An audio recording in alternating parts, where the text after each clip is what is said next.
Good morning friends, this is me Mohammed Zaman फरशुदी।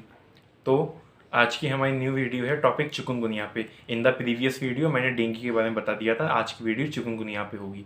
Chikungunya very often हम rainy season में सुनते हैं कि साहब चिकुनगुनिया हो गया।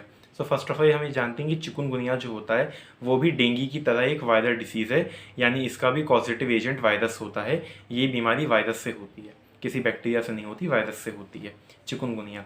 चिकुनगुनिया की अगर हम स्प्रेडिंग की बात करें कि कैसे फैलता है, कैसे ट्रांसमिट होता है, तो जैसे डेंगू हमारा मॉस्किटो से होता था, जिसके वेक्टर का नाम, वेक्टर क्या चीज़ है, वेक्टर वो है जो एक किसी चीज़ को मैंने बताया था किसी इन्फेक्टेड पर्सन से हेल्दी पर्सन तक जो ट्रांसमिट कर रहा है, ऐसी चीज़ को कैरियर या वेक्टर कहा जाता है।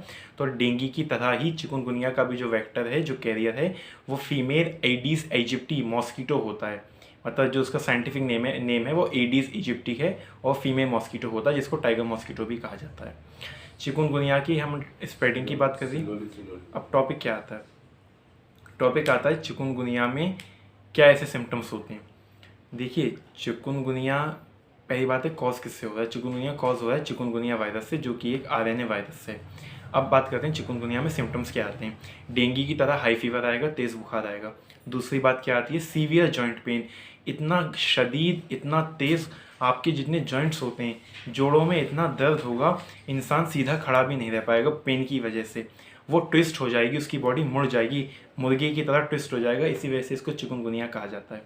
तीसरा सिम्टम इसका डिहाइड्रेशन, बॉडी में डिहाइड्रेशन होगी, जैसे डेंगू में होती थी। बॉडी रैशेज, हाथ पैरों पे रैशेज आएंगे जैसे डेंगू में होते थे। और एक बात हमने जाना था कि डेंगू में मसल्स में पेन होता था, पर यहाँ पे चिकुनगुनिया में हेडेक होगा, सिर में दर्द होगा। आइए चिकुनगुनिया के ट्रीटमेंट की बात करें। देखिए, चिकुनगुनिया के ट्रीटमेंट की अगर हम आपसे बात करें तो इसमें एस्पिरिन हम दे सकते हैं, जो कि एक पेन किलर होती है।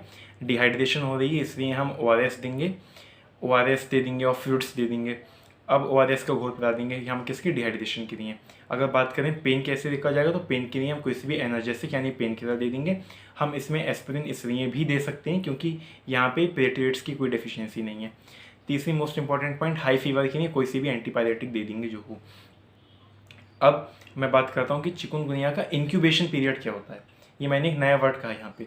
देखिए, इंक्यूबेशन पीरियड का मीनिंग होता है कि टाइम पीरियड, ऐसा समय कि पहली बार जब मच्छर ने काटा, यानी जब इन्फेक्शन हुआ इस वायरस से, और उस इंसान में इन्फेक्शन होने की कितने टाइम के बाद फर्स्ट सिम्टम दिखाई दिया, यानी इन्फेक्शन होने से और सिम्टम दिखने के बीच का जो टाइम पीरियड होता है उसको इंक्यूबेशन पीरियड कहते हैं। ये इंक्यूबेशन पीरियड चिकुनगुनिया के अंदर 3 से 6 दिन का होता है, डेंगू के अंदर 4 से 10 दिन का होता है।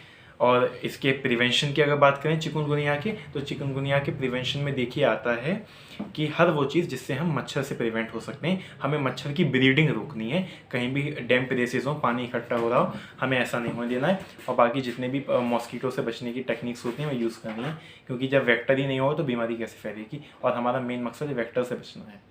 तो thank you so much everyone for listening me. Have a nice day.